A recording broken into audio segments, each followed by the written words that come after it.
पुणेरी pattern म्हणजे आपुलकीचा हात आणि विश्वासाची साथ, IT करिअरची खरी सुरुवात. त्यामुळे आमच्या चॅनलला आत्ताच सबस्क्राईब करा. मी पूनम दत्तात्रय मुकणे. बेसिकली मी सोलापूरवरून आहे, पण मी माझं एज्युकेशन बारामतीवरून तुळजाराम चतुरचंद कॉलेज म्हणजे TC कॉलेजमधून कंप्लीट केलं माझं BCS 2025मध्ये.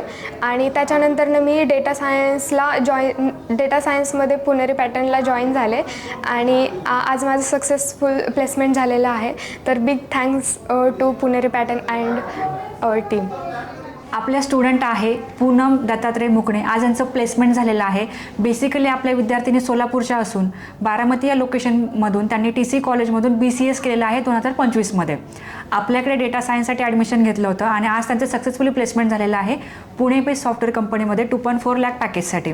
विद्यार्थी मित्रांनो, एखादा विद्यार्थी जर सक्सेसफुल होतो तर त्याच्यामागची त्याची काय स्ट्रगलिंग स्टोरी आहे, त्याने किती एफर्ट टाकलेत, कसा अभ्यास केला आणि फॅमिलीने त्यांना कसं सपोर्ट केलं आहे, या सगळ्या गोष्टी आज आपण या व्हिडिओमधून जाणून घेणार आहोत.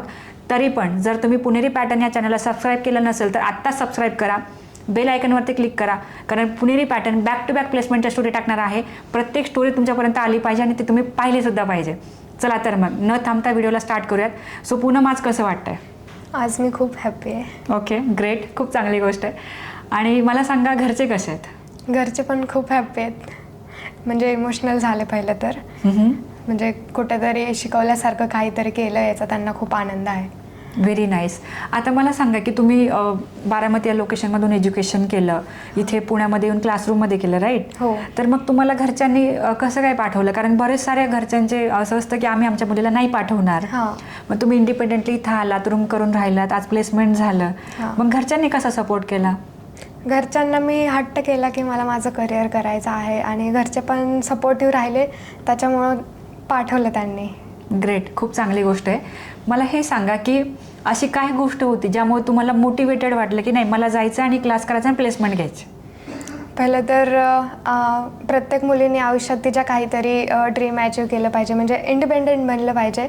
आणि माझ्या घरच्यांची इच्छा होती, माझ्या आजीची इच्छा होती आणि तेच स्वप्न बाळगून मी पुण्यात आले आणि तेच मनात ठेवून कायम पुढं चालत गेले आणि आज प्लेसमेंट झालं. सो तुम्ही म्हटलं की तुमच्या आजीची इच्छा होती, म्हणजे त्या आता नाही आहेत का? हां, म्हणजे एक्सपायर झाले ते 6 महिन्यापूर्वी. ओके. सो बघा ना, आपल्याला ह्या गोष्टी किती इम्पॉर्टंट वाटतात. म्हणजे आपण बघतो ना जनरली. मला सांगा, तुम्ही तुमच्या आईवडिलांसोबत राहिलात का आजीसोबत राहिलात? आईवडिलांसोबत पण होते, पण मी जास्त तर आजी आजोबांकडे होते. ओके. सो आजीची इच्छा होती की तुम्ही करिअरमध्ये पुढे गेला पाहिजे. हो. आणि आज ती तुम्ही पूर्ण केलीत. हो. कसं वाटतंय मग आज? मी खूप हॅप्पी आहे, बट ॲट द एंड मला हेच वाटतं की आज माझी आजी असती तर ती खूप खुश असली असती. एवढंच दुःख आहे ती आज नाही आहे माझ्या आनंदात सोबत. ओके. त्या जिथं कुठं असतील नक्कीच त्या आज हॅप्पी आहेत, कारण तुम्ही त्या गोष्टी अचीव करून दाखवल्या 1 वर्षाच्या आतमध्ये. येस. राईट. म्हणजे माझं स्वप्न होतं की आजी जेव्हा एक्सपायर झाली तेव्हा त्याच्या अगोदर ती बोलत होती की आजारी होती त्याच्या अगोदर, तर तेव्हा ती बोलत होती की फक्त एवढं शिकल्यासारखं वाटतं की तुला जॉब लागावं चांगलं, असं तसं, तुला जर जॉब लागला तर मी आनंदाने उडी मारेल वगैरे असं बोलली ती. आणि त्याच्यानंतर मी तिला बोलले पण की तुला व्यवस्थित चालता पण येत नाही, चालताना तुला दुसऱ्यांनी धरायला लागतं, तर तू असं कसं बोलते म्हणलं. तर नाही म्हणली मी, तरी पण म्हणजे हॅप्पी होईल म्हणली ती. आणि त्याच्यानंतरनं ती एक्सपायर झाली, ह्याचं दुःख आहे. पण त्याच्यानंतरनं मी एवढंच ठरवलं होतं की तिचं वर्षश्राद्ध होण्याआधी मला जॉब लागला पाहिजे आणि तेच डोक्यात ठेवून मी पुढं चालत गेले. ग्रेट, खूप मोठी गोष्ट आहे पूनम, कारण की खूप लोकांना आजकाल बघितलं तर लेटेस्ट पासआउट असून सुद्धा 2-2 वर्ष मुलांना आजकाल जॉब मिळत नाही. मार्केटची कंडिशन खूप खराब आहे असं लोकांना जनरली वाटतं. मला हे सांगा की घरच्यांनी इकडे म्हणजे रूम करून राहायला परमिशन कशी दिली? कारण की मॅक्झिमम मुलगी आहे तर मग ऑनलाईन क्लास करू असं खूप असतं किंवा भरपूर बंधनं असतात. मग तुमच्या घरच्यांनी तुम्हाला कसं काय सपोर्ट केला? म्हणजे मी त्यांना सांगितलं की ऑनलाईन नाही पॉसिबल होणार, जेव्हा ऑफलाईन जाईल तेव्हा मला बऱ्यापैकी गोष्टी माहीत होतील बाहेरच्या पण इंडस्ट्रीतल्या, त्याच्यामुळं मी त्यांना सांगितलं. तर असं म्हणजे घरचे असं काय बोलत नाहीत, त्यांनी पहिल्यापासून मला सपोर्टिव्ह आहेत, त्याच्यामुळं नाहीत काय एवढं बोलले. ग्रेट, खूप चांगली गोष्ट आहे. मला सांगा की आता पुणेरी पॅटर्नमध्ये तुमचे ट्रेनर आहेत, टेक्निकल ट्रेनर, तर त्यांचा कसा तुम्हाला सपोर्ट झाला? त्यांनी तर टाईम टू टाईम सगळं शिकवत राहिले आणि त्याच्यानंतर काय डाऊट वगैरे आले असतील तर त्यांनी क्लिअर करत गेले म्हणजे आणि प्रत्येक गोष्टीत त्यांनी सपोर्ट केला. ग्रेट. आणि बाकी काउन्सिलर आहेत, सपोर्ट टीम आहे, प्लेसमेंट टीम आहे, मी आहे, सगळ्यात भारी काय वाटलं? सगळ्यात भारी तर पहिलं तर मी जेव्हा इथं आले होते तेव्हा मला असं वाटत नव्हतं की मी सगळ्यांशी कम्युनिकेट करेल किंवा इंडस्ट्रीत कसं सर्वाईव्ह करेल वगैरे ह्या सगळ्याची मनात खूप भीती होती. पण इथं आल्यानंतर तुमचे लेक्चर केले, मॅमचे लेक्चर टेक्निकलचे लेक्चर केले, त्याच्यामुळे टेक्निकल तर स्ट्रॉंग झालंच, पण तुमच्या लेक्चरमधून पण GD सेशन किंवा HR राऊंडचे असतील, परत सॅटर्डेचं जे पर्सनॅलिटी डेव्हलपमेंटवर तुम्ही जे लेक्चर घेता त्या सगळ्यातून मी बिल्ड होत गेले. त्याच्यामुळे माझं कम्युनिकेशन स्ट्रॉंग झालं, मी म्हणजे इंडस्ट्रीमध्ये बोलू शकायला लागले आणि त्याच्यामुळं झालं. ओके.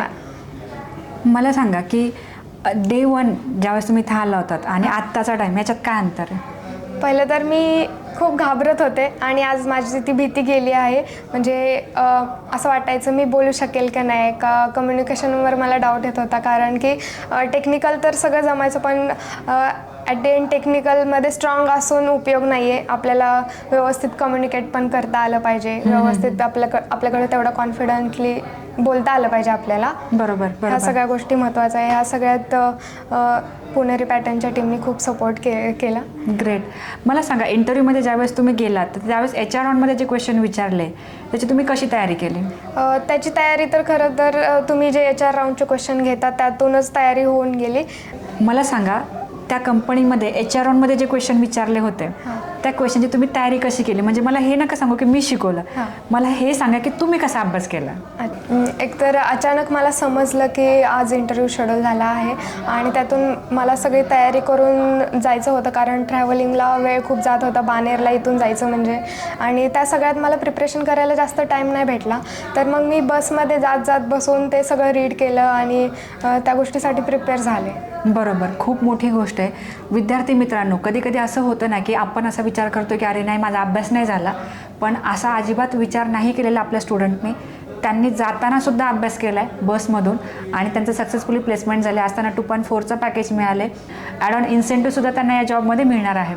आता मी असं पण बघितले पूनम, जसं मागेशी आत्ता पण लाईव्ह सेशनमध्ये बोललं की काही विद्यार्थ्यांना मेस आवडत नाही, मेस चांगली नाही म्हणून ते गावाला निघून जातात. हो. तुम्ही तर इथे आजारी पण पडलात, तुम्हाला सलाईन पण लावलं, तुम्ही नीट पण झालात. तुम्हाला नाही वाटलं गावाला जाऊन गावाच्या डॉक्टरांकडे मी नीट होते? नाही, गावाला जाऊन काय होणार नव्हतं, कारण उगाच घरचे पण परत काळजीत पडतात. त्याच्यामुळं मी इथल्या डॉक्टरांशी कनेक्ट झाले आणि मी नीट झाले.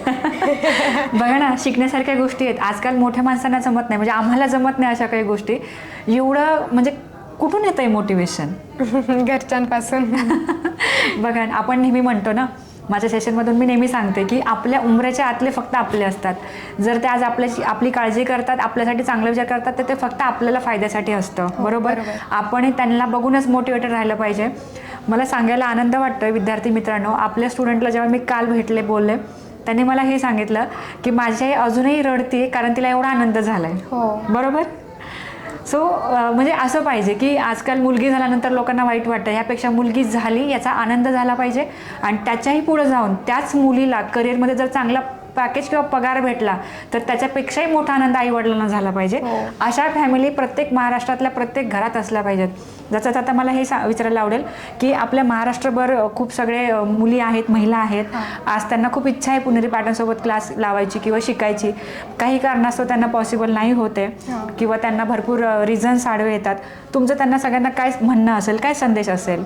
म्हणजे जरी तुम्हाला तुमच्या करिअरमध्ये ग्रो करायला कोणी आडवं येत असेल तर तुम्ही त्यांना समजून सांगितलं पाहिजे की नाही, मला करायचं आहे. तुमचं म्हणणं त्यांना पटवून दिलं पाहिजे की घरचे जरी म्हणत असतील नको करू वगैरे, तरी घरच्यांना सांगितलं पाहिजे की तुम्ही मला सपोर्ट करा वगैरे आणि ते मी तुम्हाला करून दाखवेल. आणि असं बोलल्यावर घरचे सपोर्ट करतात. घरचे आपल्यासाठी म्हणजे आपले ऐकतात. शेवटी ते आपले आईवडील असतात आणि ते आपल्यासाठी करत राहतात नेहमीच सगळ्या गोष्टी. आणि केल्यानंतर ना आपलं पण कर्तव्य आहे की ते आपल्यासाठी करतायत तर आपण पण त्यांना करून दाखवलं पाहिजे, कारण त्यांनी एवढं सगळं फी वगैरे भरतात, तर आपलं पण कर्तव्य आहे की करून दाखवावं. बरोबर. आता मला सांगा पुन्हा, पहिल्या पगारात आईवडिलांसाठी काय घेणार? पहिलं तर माझं असं स्वप्न आहे की माझं पेमेंट जेव्हा होईल तेव्हा मी त्या पेमेंटमधून माझ्या आजीसाठी अनाथ आश्रमात किंवा वृद्धाश्रमात दान करून त्यांचे ब्लेसिंग घेईल की माझ्या आजीच्या आत्म्याला शांती लागावी. Okay. कारण आज मी जे आहे जे माझ्यावर संस्कार झालेत किंवा जी आज कोणी आहे ते माझं सगळं श्रेय मी माझ्या आजीला देते. कारण आजी माझ्या म्हणजे खूप म्हणजे जवळची आहे. ग्रेट. बोलेल. आणि आईवडिलांना काही नाही घेणार? नाही, आई वडील पण आहेत ना, सगळेच माझ्यासाठी. फॅमिली माझी फर्स्ट प्रायोरिटी आहे. Great. आणि आई वडिलांनी पण माझ्यासाठी खूप केलं की सिच्युएशन वगैरे असो नसो पण त्यांनी मला नेहमी सपोर्ट करत राहिले आणि त्याच गोष्टीमुळे आज मी माझ्या लाईफमध्ये सक्सेस आहे. ग्रेट, खूप मोठी गोष्ट आहे. चालेल. सो पूनम, आमच्या सगळ्या टीमकडून तुम्हाला तुमच्या इथून पुढच्या करिअरसाठी खूप खूप शुभेच्छा. थँक्यू.